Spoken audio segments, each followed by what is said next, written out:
Bon, c'est la deuxième fois que je filme cette vidéo. La première était trop mal cadrée. Donc forcément, Gauthier, comme il a envie de vous donner du contenu de qualité, il a retourné une deuxième fois. Bon, en espérant que là...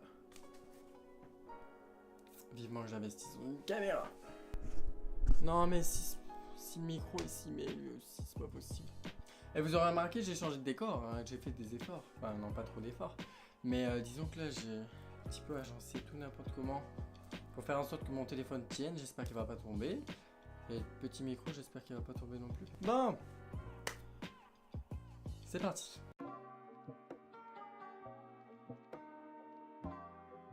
Aujourd'hui, on va parler de clope et je vais essayer de te guider dans ton arrêt de la clope. On a tous commencé comme ça, en soirée, au collège, au lycée. C'est pour se donner un style hein, qu'on fume, parce que voilà, c'est bon. On est teenager, on enfreint les lois, etc., etc. On fume une clope par-ci, une clope par-là. Sauf que dans la clope, il y a de la nicotine. Et cette petite... On va encore mettre un bip. Cette nicotine, elle te rend accro. Accro à elle, pas à la clope. Donc forcément, si indirectement tu deviens accro à la clope. Donc personnellement, moi, la cigarette, j'ai commencé ça quand j'étais en 3e, pendant les pauses, etc. Mais franchement, à l'époque, c'était vraiment... on s'achetait un paquet, il durait 2 mois le truc. Donc pour vous dire. Par contre, arrivé en seconde et en première, là, je suis arrivé dans un internat. Et forcément, bah, l'internat, t'es toute la semaine là-bas, tu rentres pas chez toi, tu sens pas la clope. Donc boum, Gauthier... il est tombé dedans. Cette histoire, elle a duré jusqu'en terminale. En terminale, j'ai décidé d'arrêter de fumer, non pas par conviction. Enfin, si, mais c'était surtout parce que je culpabilisais de fumer.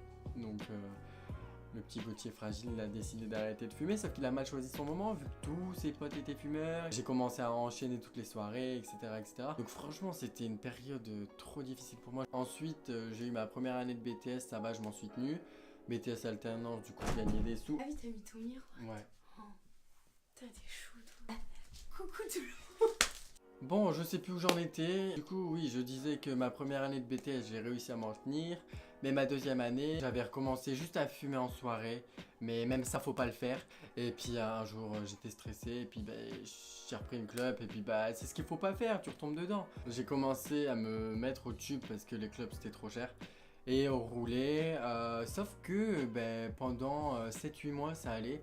Et après j'ai commencé à en être dégoûté. Des fois on fume comme ça et puis on fume juste parce que on a envie d'une clope, mais au final elle nous dégoûte et moi c'était ça un peu constamment. Et du coup j'ai décidé d'arrêter, voilà. Tout simplement parce que ça me dégoûtait et que au final tant mieux quoi. Mais là vous vous dites oui c'est bien Gauthier, tu nous parles de toi etc. Mais donne des conseils. Déjà, premier conseil, c'est que si tu es un gros fumeur, diminue ta consommation. Je sais pas là, si tu es à 12 clopes par jour, fixe-toi une limite de 10. Après, une fois que tu seras à 10, fixe-toi une limite de 8, après de 6.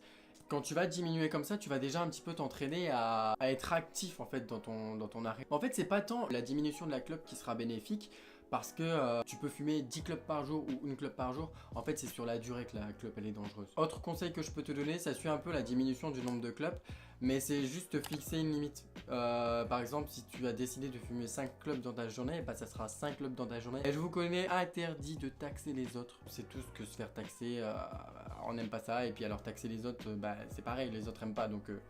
on arrête, on ne taxe pas les autres. Après, moi j'ai connu des personnes qui se sont mis en fait un petit bracelet tissu comme ça ou autre en signe d'arrêt. Le bracelet signifie que j'arrête de fumer et dès que j'arrête de fumer, je sais pas, tu le regardes, tu le touches, etc. Mais il est là. Mais personnellement, le conseil ultime que je peux vous donner pour arrêter de fumer, c'est vraiment de vous en écœurer. Tu fumes une clope, 2 clopes, 3 clopes, 4 clopes, 5, 6, 7 jusqu'à temps que tu t'en dégoûtes. Une fois que tu es dégoûté à 100%, genre le dégoût là tu l'enregistres dans ta tête et tu fais en sorte que dès que tu as envie les prochaines fois d'une clope tu repenses à ce dégoût et là normalement tu n'auras pas envie de retoucher à la clope. Ton cerveau il est intelligent, s'il a imprimé que la clope égale vomi en fait, si la clope égale vomi, forcément du coup tu vas pas en avoir envie par la suite. Après je vais vous expliquer comment la nicotine fonctionne et ça va un petit peu appuyer mes propos. Aussi un autre truc à ne pas faire c'est que les gens qui mettent des patchs Genre dans les patchs c'est de la nicotine, donc forcément la nicotine sera toujours présente dans ton corps, du coup il y aura toujours un manque et tu auras toujours envie de clope et du coup bah, les patchs en fait c'est franchement c'est un mauvais remède. Après il existe aussi tout ce qui est piercing, c'est juste là ici. Bref. J'avais une surveillante au collège qui s'était fait un piercing et franchement c'était radical pour elle. Il y a l'auriculothérapie aussi, ça fonctionne bien. Après ça dépend de ton degré de tabagisme, si t'es à 20 clopes par jour, on peut te titiller les oreilles, ça va rien faire. Commence déjà par diminuer. Le truc que tu dois surtout pas faire, c'est te mettre à la cigarette électronique. Le truc, mais il ne sert à rien, je ne sais pas pourquoi ils l'ont inventé. C'est tout... Enfin... Je peux pas affirmer que c'est tout autant dangereux, mais on le sait tous que là, il n'y a pas encore assez d'études dessus. Mais le peu d'études faites, on a remarqué la présence de goudron et de métaux lourds dedans. Donc ça veut tout dire. Bref, ça sert à rien de remplacer la clope par la cigarette électronique. Dans tous les cas, tu as de la vapeur, c'est dégueulasse. Et en plus de ça, si t'es pas à zéro de nicotine, bah ça sert à rien. Ce que je veux dire par là, par toutes ces solutions, c'est qu'en fait, on est tous différents, on a tous des métabolismes différents. Chacun doit trouver sa propre solution. Moi, je sais que pour ma part, ça a été le dégoût, la culpabilité et je m'étais mis au sport à ce moment-là. Maintenant, je vais vous expliquer un petit peu comment fonctionne la nicotine. Donc, tous les conseils que je vais vous donner là, c'est une vidéo de River Levray. Je vous mettrai sa chaîne en barre d'infos. Il a fait une vidéo pas mal, franchement, sur l'arrêt de la clope parce que lui, en fait, il avait assisté à un stage. Donc je vais vous retransmettre un peu ce qu'il a dit, mais n'hésitez pas à aller voir sa vidéo. Donc ce qu'il faut savoir, c'est que nicotine égale dépendance. La nicotine, ça va faire en sorte de créer un manque en toi et de créer de l'anxiété.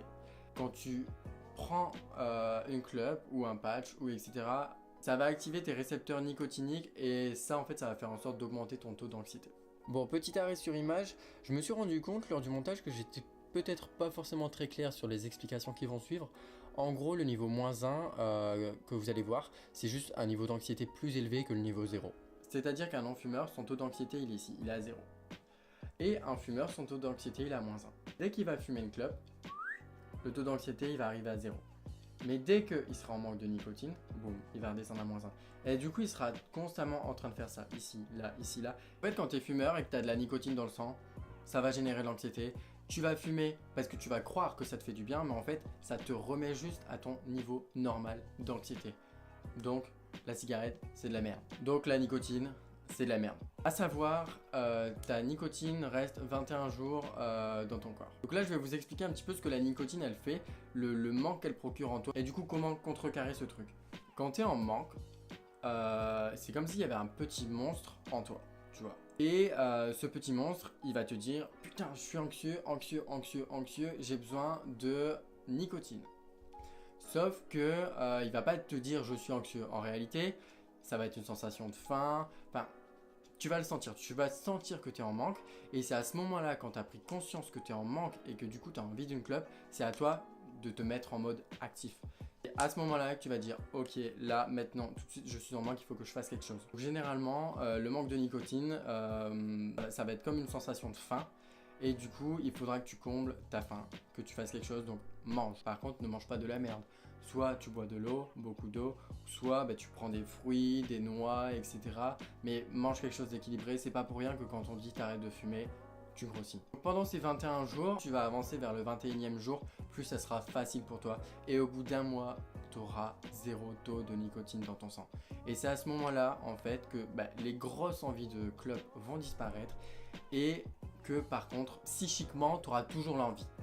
Mais franchement, au bout d'un mois, ça sera bénéf et là, ça sera carrément plus facile. Il faut tenir un mois, il faut être actif et il faut pas lâcher. Vous n'avez pas le choix, il faut arrêter parce que c'est de la grosse merde. C'est pas parce qu'il y a des gens qui ont un cancer du poumon et qui n'ont jamais fumé de leur vie qu'il faut prendre cet exemple. Bref, par contre, il faut faire attention. Il y a de la nicotine dans les cigares, il y a de la nicotine dans la chicha et si tu fumes le joint, trouve une solution pour le fumer pur. Ou je sais pas, mais il existe plein de solutions. Il faut vraiment que tu aies plus de nicotine dans le sang.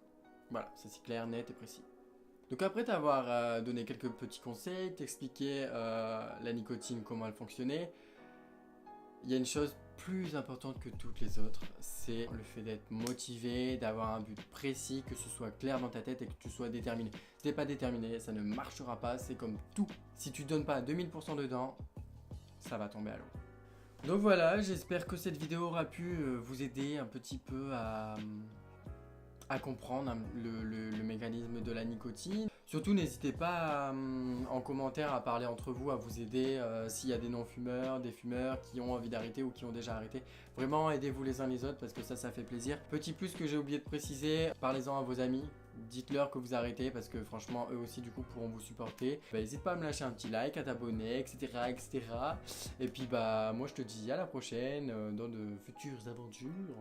En attendant, prends soin de toi. Bye.